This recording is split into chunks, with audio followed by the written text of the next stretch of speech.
here's the question. Who is responsible for my happiness? It's not a simple question, but it sounds simple. Who is essentially responsible for my happiness?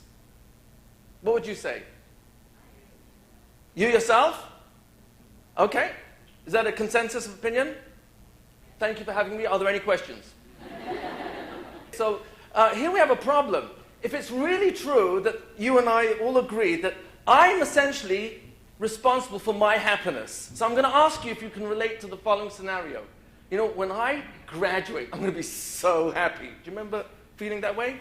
You know, when I go on my first date, I'll be so happy. You know, when I get out of this date, I'll be so happy. You know, when I get my first job, I'll be so happy. You know, when I get out of this job, I'll be so happy. You know, when I get married, I'll be so happy. When I get divorced, I'll be so happy. You know, when I have children, I'll be so kids out of the house. One second.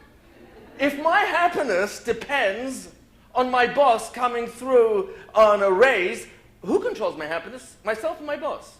If it's my child who has to show me more respect, more cooperation, you know, 1 hour of your chutzpah, of your defiance is more than I had in a lifetime from my parents. Now, there's no one here who can relate to any of that. Some of you have friends who know what I'm talking about. Now, how can it be that if my child's defiance is what makes me unhappy as a parent, so who am I making in control of my happiness, myself or my child? If it's my bank manager who has to come through on the loan, and then I'll be happy, who controls my happiness? Myself or my bank manager? Oh, so even though we all agree, I am essentially responsible for my own happiness, then why would it be so easy for me to hang my unhappiness on, it's your fault? Whoever that you is, could be my husband or my wife, or my son or my daughter, or my mother-in-law. Just swallowing, sorry. Someone asked me for a definition of a dysfunctional family. I said, that's easy. The definition of a dysfunctional family is any family with more than one member. So here I am blaming my mother-in-law, my brother, my sister-in-law. I'm blaming my boss, my client, my co-workers, my neighbor, my friends. Have I covered everybody? You know, why am I so busy blaming other people for my unhappiness? So sadly, the reason why is because if it's your fault, not you personally, if it's your fault, and I accuse you, blame you, I compare you, you're just like your mother. Sorry, I didn't mean to wake you up. I'm sorry, man. Big fun. If I'm busy, A, accusing, B, blaming, C, complaining, D, denying it's my fault, E, giving excuses why it's everyone else's fault, for why I'm unhappy, who has to change? Oh, everyone else. Oh, so I'll play the blame game whereby it's my brother, my husband, my wife, my sister, my daughter, my son, who's at fault for my unhappiness as a parent, as a spouse, in my job. Oh, so I get out of my own happiness because it's someone else's fault, and so I don't take responsibility. So let's look at this at another angle. What does God have to say on the subject? Because what we've defined so far is what happiness is not. Happiness is not a moving target. When I get married, when I get divorced, when I have children, when I get that loan, when I build a bigger home, when I get that car, when I get my PhD. Because each time I move the target, there's a new target, and somehow the old target doesn't do it for me, and I'm not happy. Or I'll play the blame game, and it's other people's fault. And so we're not defining happiness, we're defining unhappiness, constant frustration. So God, do you have an opinion on the matter?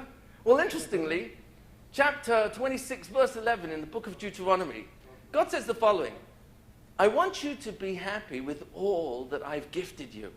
V'samachta in Hebrew, be happy b'chol ha'tov, with all the good. Really? You mean to say there's a lot of good in my life for me to be happy with? Oh, so the predicate here is that there's something for me to count that's going to be a reason for me to feel and think happiness. Asher natan Hashem lecha elokecha, which your Almighty God has given you. Oh, so God is telling me He wants me to enjoy, be happy with all the gifts that He's given me. So let's try and understand this a little bit closer. The media, what is the predicate in every commercial, every still photo, every advertisement works on the exact same assumption. I cannot possibly be happy until I'm driving this car, eating this diet, going on this exercise program, vacating this island, wearing this hair cream. Well, maybe not in my case. Hair today, gone tomorrow. You like that one? That's good. Actually, I have nothing tied. Every single commercial works on the exact same assumption. I can't possibly be happy, find fulfillment, have meaning in my life until, and then it's this product or this service. And what God seems to be saying is actually the opposite. Enjoy the gifts already in my life. In the words of King Solomon, Hacham Mikol Adam, the wisest man ever, he claims, Adam, a person, yesh lo money, has 100. Rotze matayim, but he wants 200. Also, let's figure out the logic together. I have 100, but I want 200. So am I happy with my 100? No. But I'll be happy when I get 200, right? Yes or no? No, why not? How about 180, 190, 193, 195, and then 196? As I get closer to 200, will I start getting really happy? No, why not? Oh, because the more I have, the more I realize I could, if I had even more, oh my gosh, it would make me even more happier. And what ends up happening is instead of me counting the 100, 150, 180, 190, I'm counting the 200, and before I know it, oh my gosh, if I had 400, do you know how it would change my life? Oh my gosh, 400, I could pay down all my debts, consolidate into one loan over here. Oh my gosh, and then when I get close to 400, guess what happens? I'll start noticing that my sphere of influence, my sphere of buying power, if we're talking about money, increases. And now, oh my gosh, if I had 800, you don't seem to understand. If I had 800, I would put money down on a second home. Oh my gosh, what a blessing it would be to get away on the weekends. Oh my, I work so hard during the week. And it keeps on getting more. Paul Getty, multi-billionaire in his late 80s, on a national interview, was asked, you know what, you're still working a full day, you're a multi-billionaire, and you've made more money than you need. In fact, you can retire your unborn grandchildren. Why are you working so hard? How much more money do you need to make? And his answer was, a little bit more.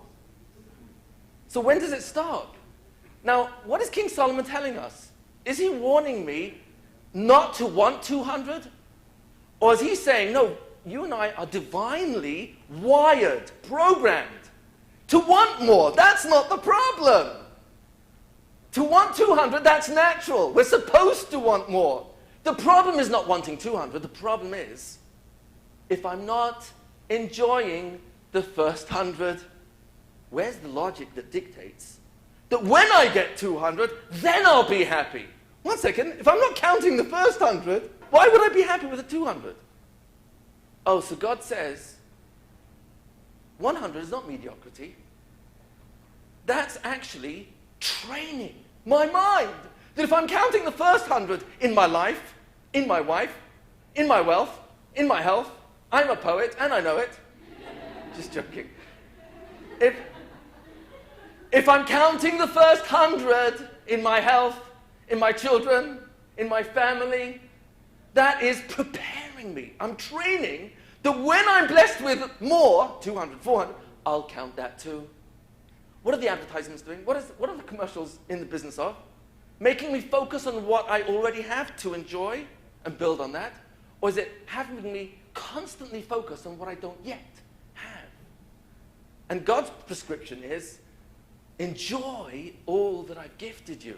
Oh, you mean there's what for me to enjoy that's already in my health, that's already in my wealth, even with my debt, even with some difficult people in my life? Oh. So God is asking me, count the first 100. Keep counting the good, because that's going to get me through. And then I'll count the 200, and then I'll count the 400. So is it possible to have a lot and yet be unhappy? True or false? Is it possible to be adored, recognized, admired by tens or hundreds of millions of people, and yet be deeply unhappy? Yes, people like that all the time. Oh, so what is real happiness? Paying attention to what's already good in my life. That's not mediocrity. That's preparing me that as I notice more good, I'll be more happy, more grateful. Let me share with you. Rabbi Shimon Schwab, he was one of the great giants of the Jewish world in the last generation. And I had occasion to be with him on a Passover holiday. His grandson came in the room, and Rabbi Shimon Schwab at the time was crippled. He hadn't had use of his legs for almost a decade. And his grandson, Natan, asked his grandfather, I asked Grandma, and she says it's really true, that in the last 10 years that you've not had the use of your legs, she doesn't recall you once complaining. And you've always got this serene smile on your face. What is the secret of your happiness? I will never forget, his answer was profoundly simple. Profoundly simple. He said, well, I look at life in the following way. Imagine someone gave you $1 million as a gift, and 70 years later asked you for $1,000 back. Would you be bitter? Would you be angry? Would you be resentful? Or would you say, oh, I'm so grateful to you that you gave me $1 million 70 years ago? I invested very conservatively, and we've been living off the dividends. I was able to marry off my children, help support my kids, and set them up for life. And I did so many good things. All my financial security is because of you. And all you want is $1,000 back? Said Rabbi Shimon Schwab, I look at my legs the same way. God gifted me legs for 70 years and took them away. He said, well, if I look at my total life portfolio, and I ask myself, what are my eyes worth? Madam, if I offered you $5 million tonight, cash, would that slightly change your lifestyle starting tonight? So would you be willing to part for one eye for $5 million? No hesitation? How about 20 million, my last offer? 20 million for both. No deal? Sir, 5 million for one leg? 20 million for both? You know what? Here's the question. In my life portfolio, there may be one page that says there, my personal worth. But our association with that term is my financial status. But if we ask a different question, turn the page. My financial page lists my assets and my liabilities and gives me my, hopefully, profit, and that's what I'm worth financially. But do I owe another page for my eyes, for my legs, for my liver, for my spine, for my nervous system? Visit the ICU, and I think the answers are about. Oh, so I'm already a walking asset. How much is marriage worth? Another page. Happy marriage. Whoa, another page. Children, happy children, healthy children. Children following in the values of the parents. Turn another page. How many pages in your total life portfolio? So said Rabbi Shimon Schwab, I've been thanking God all my life for the so many assets he's given me, all the gifts, that when he took my legs away, it really hardly even scratched my total life portfolio. It wasn't really a dent in my assets, because my true assets, and he gave examples. He was chased out of Germany in 1939 by a Nazi officer. He was a rabbi there in Germany at a young age, 19 years old, and moved to America. So his life was saved because of that. In America, he was the leader of the German community in Baltimore and later on Washington Heights for over 50 years. He said, I've got children, grandchildren, great-grandchildren. They're all going in the same paths as my parents taught me. Oh my gosh, what's that worth? Turn another page. So here's the question. Is happiness what happens to us? Or is happiness a choice that I make in response to what happens to me, in my family? I could blame and complain about my mother, my father, my brother, my sister, my teachers, my school. They ruined my life.